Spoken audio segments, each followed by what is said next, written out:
I'm Mr. MegaManFan, and if you like this video or anything else on this channel, please subscribe, give a thumbs up, and leave a comment on what you've seen below. The engagement helps us out. Getting subscriber numbers up is always great, and if you feel like sharing this video too, that would be just fantastic. A while back, I promised that we would look at Metal Masters in a future video on this channel, and I'm a man of my word, so today we are unboxing Metal Masters, reprinted by Limited Run Games, originally released for the Game Boy way back in 1993. Now, owing to a low print run by Electrobrain and Infogrames back in the day and a high degree of curiosity among collectors today, this is one of those games. It goes for $33 loose, $270 complete in the box, and almost $700 if you're crazy enough to buy it new and sealed. But then if you're that crazy, why not just buy this reprint, which is what I did, which only cost me a few dollars more than the loose game would itself. So to me, that was an incredible value. And other than the fact that it now says Limited Run Games instead of Electrobrain, it's going to be pretty much the same edition. Although one thing I noticed about this instruction manual is that it must have been equally sparse back in the day, because it tells you the plot of the game, how to start the game, and then immediately goes to the credits. This is the first time I can recall looking at a Game Boy instruction manual that didn't actually have instructions. It doesn't tell you what start, select, A, B, and the D-pad do. It may be super obvious in 99% of Game Boy games, but they usually at least make a token effort to list the controls. This one doesn't list any controls whatsoever. It's the plot, and that's all. So I guess it had to look like this originally when it was first issued, because Limited Run is kind of a stickler for authenticity. But wow, that's a disappointing instruction manual. I should have known based on how thin it was. What's even funnier about that, though, is that the game itself has a super long intro sequence with a scrolling title like Star Wars Episode 4. It explains the entire plot of the game in the game itself, so the instruction manual didn't even need to do that. This is a redundancy on an astounding level. And while this opening card scrolls up the screen to tell you everything that's going on, you're left in complete silence to the point that you might actually think the game is defective in some way. It's not. They did not include any music for this part, so I did you all a favor by leaving my voiceover music going while this scrolls up, because otherwise you'd be sitting here in silence too. To summarize the plot for you, your antagonist in this game is called Baron Harkin, and you never see the Baron during any of the robot fighting tournaments that you participate in, but his presence looms over the proceedings like an ominous cloud. He's always there in the background, somehow watching you. The game even reminds you of that when you win a fight. It says, "The Baron knows you've won." Ooh, scary. He thinks he can take over the world by amassing wealth and fortune through these robot fighting tournaments. And to make matters worse, there's a super secret robot hidden in the city that you're fighting in, and his forces are trying to find it and assemble it before you can. And if he succeeds, he won't even need the fortune he's amassed through the robot fighting tournaments. He will have an indestructible army with an invincible robot at the helm. So, like any good protagonist in any video game, you've got to put a stop to the plans of the evil, despotic person that's opposing you before it's too late. Make no mistake about it, though, this is in every way window dressing that is entirely unnecessary for the fact that you're standing in the middle of a room punching and kicking another robot who is also punching and kicking you. And when the two of you get far enough apart, you can fire laser shots at each other, and that's about it. You could have done this entire game as just a conquer and repeat scenario where you work your way up the ladder. You could say, okay, you beat this robot, you get an upgrade, you beat this robot, you get more upgrades, you're fighting your way through the tournament, and then at the end, you win.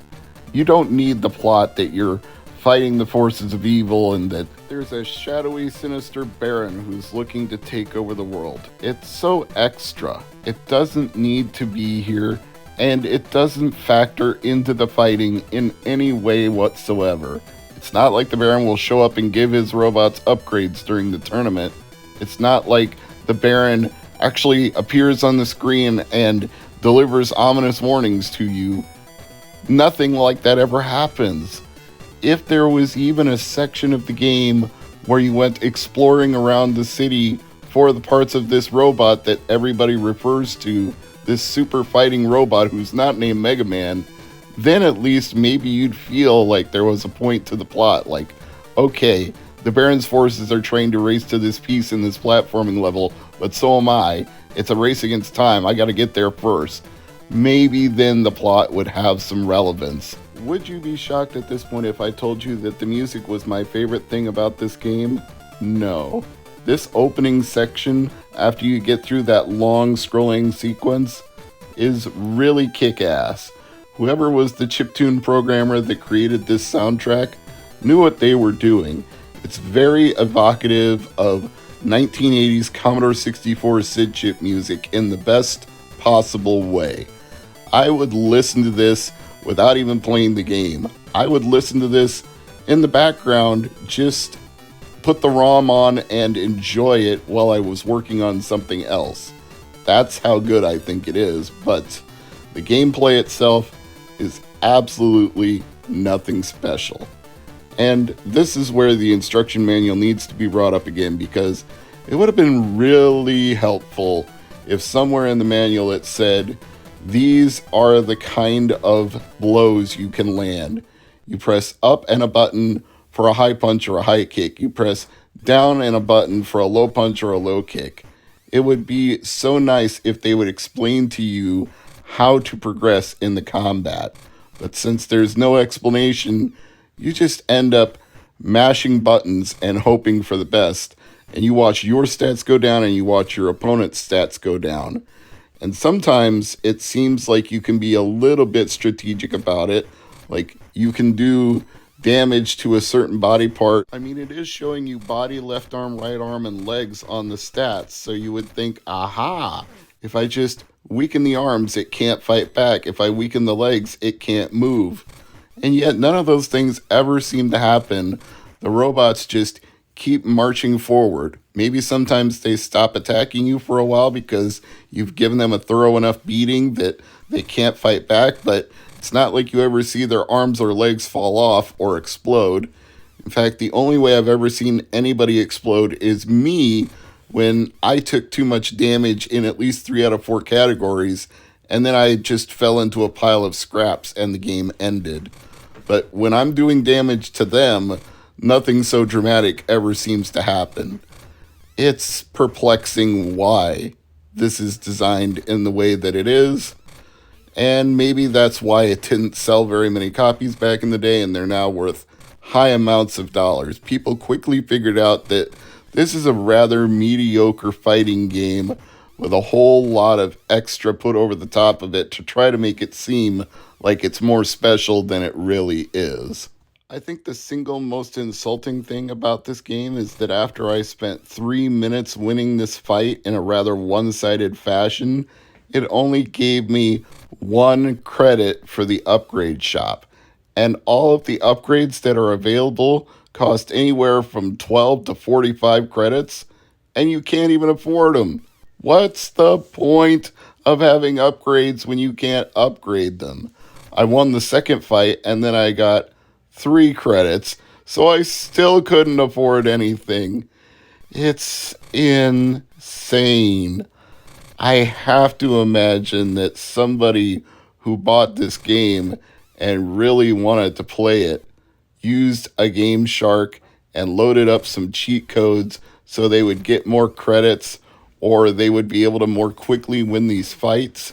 Because other than that, it's just a tedious slog that makes even the most mind-numbing of mobile phone games that's on a pay-to-play basis seem warm and welcoming by comparison. Like, this is a game that was made with microtransactions in mind before microtransactions ever existed. If you could plunk money into this game to upgrade your robot faster, by God, you would. Holy crap. I'm usually not this negative or cynical about a game, but I'm not going to sugarcoat it for you folks. I mean, don't get me wrong, I'm glad I paid $30 to $40 for this rather than $40 to $270 for it.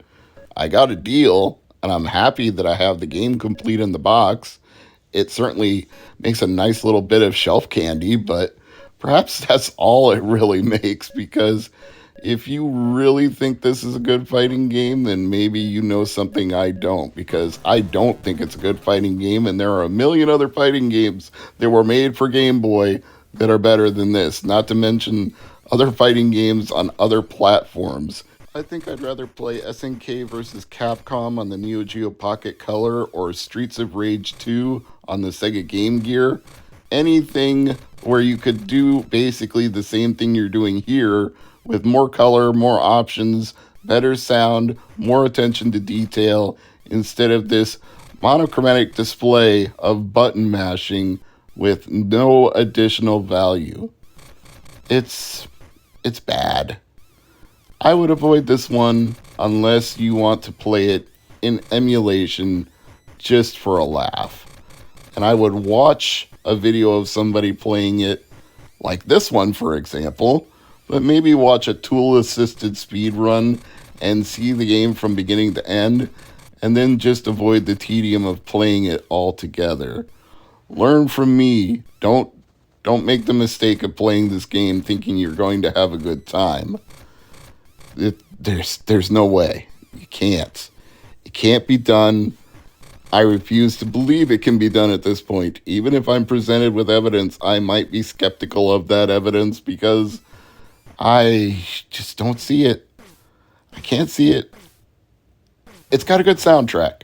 At least it's got that going for it. So I'll play it in the background for entertainment and probably never play this game in itself. I'll just turn it on, leave it running in the background, enjoy the chiptune for a while, then I'll hit the reset button, and that'll be it.